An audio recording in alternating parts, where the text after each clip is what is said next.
TTD board సభ్యుడు railway union నేత Kannayya అక్రమాలపై Delhi high court కన్నెర చేసింది. కోట్లాది రూపాయల నిధులు కాజేశాడని కన్నయ్యపై వచ్చిన ఫిర్యాదుల మీద 4 వారాల్లోగా వివరణ ఇవ్వాలని సీబీఐని కోర్టు ఆదేశించింది. ఈ నేపథ్యంలో అతన్ని టీటీడీ బోర్డు నుంచి తొలగించాలని రైల్వే సంఘాలు డిమాండ్ చేస్తున్నాయి. సదరన్ రైల్వేస్ మజ్దూర్ యూనియన్ ప్రధాన కార్యదర్శి టీటీడీ బోర్డు సభ్యుడు కన్నయ్య కేసులో సీబీఐకి ఢిల్లీ హైకోర్టు నోటీసులు జారీ చేసింది. అతని అక్రమాలపై వచ్చిన ఫిర్యాదులపై 4 వారాల్లోగా వివరణ ఇవ్వాలని సీబీఐని ఆదేశించింది కోర్టు. దక్షిణ రైల్వే ఎంప్లాయీస్ యూనియన్ వేసిన పిటిషన్ విచారణ సందర్భంగా కోర్టు ఈ తీర్పు వెలువరించింది. సీబీఐతో పాటు రైల్వే మంత్రిత్వ శాఖకు, సెంట్రల్ రిజిస్టార్ ఆఫ్ కోఆపరేటివ్ సొసైటీలకు కూడా వివరణ ఇవ్వాలని నోటీసులు ఇచ్చింది ఢిల్లీ హైకోర్టు. కన్నయ్య 8 నెలల క్రితం టీటీడీ బోర్డు సభ్యుడిగా నియమితులయ్యారు.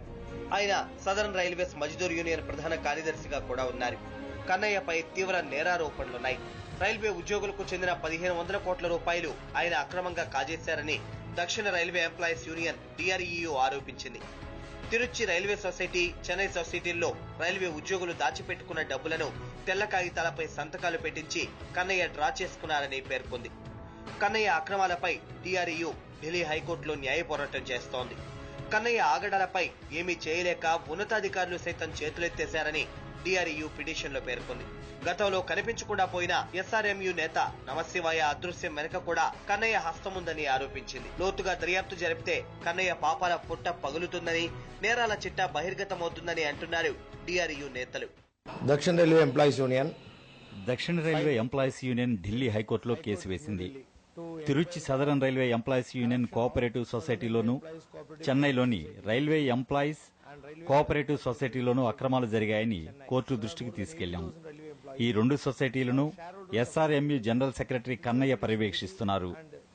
18,000 మంది ఉద్యోగులు వాటిలో షేర్ హోల్డర్లుగా ఉన్నారు.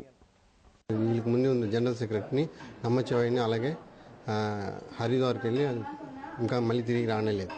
రైల్వే ఉద్యోగులకు చెందిన కోట్లాది రూపాయలను స్వాహా చేసిన కన్నయ్య వచ్చే యూనియన్ ఎన్నికల్లో గెలిచేందుకు కుయుక్తులు పన్నుతున్నాడని ఆరోపిస్తున్నారు కార్మిక నేతలు. తనకు ఓటు వేస్తే తిరుమలలో VIP దర్శనం చేయిస్తానని ఉద్యోగులను ప్రలోభ పెడుతున్నాడని వారు చెప్పారు. కన్నయ్యను టీటీడీ బోర్డు నుంచి తొలగించాలని డిమాండ్ చేశారు. టీటీడీ క్రిమినల్ బ్యాక్గ్రౌండ్ ఉంచకూడదు. వాళ్ళు రైల్వేలో ఎలక్షన్ వస్తుంది. ఆ ఎలక్షన్కి వాళ్ళు టీటీడీ దేవస్థానం ట్రస్టీ పదవి నెట్టుకొని మిమ్మల్ని VIP దర్శనం చూపిస్తాను, 500 రూపీస్ దర్శనం, అది వచ్చి మీకు ఆ సెల్ నెంబర్ ఇచ్చారు. వాళ్ళు ఆ సెల్ నెంబర్ ఇస్తే ఆ సెల్ నెంబర్ తీసుకెళ్తే VIP దర్శనం చూపిస్తానని చెప్తున్నారు. ఆ దేవుడి దీన్ని ఈ ఎలక్షన్కి యూజ్ చేసి ఓటుగా మారుస్తున్నారు. అదేలాగా అతను వచ్చి క్రిమినల్ బ్యాక్గ్రౌండ్ ఎక్కువగా ఉంది. కన్నయ్యను టీటీడీ సభ్యుడిగా నియమించక ముందే ఆయన నేర చరిత్రపై తీవ్ర దుమారం రేగింది. క్రిమినల్ బ్యాక్గ్రౌండ్ ఉన్న కన్నయ్యను టీటీడీలో నియమించకూడదని రైల్వే సంఘాలు గళమెత్తాయి.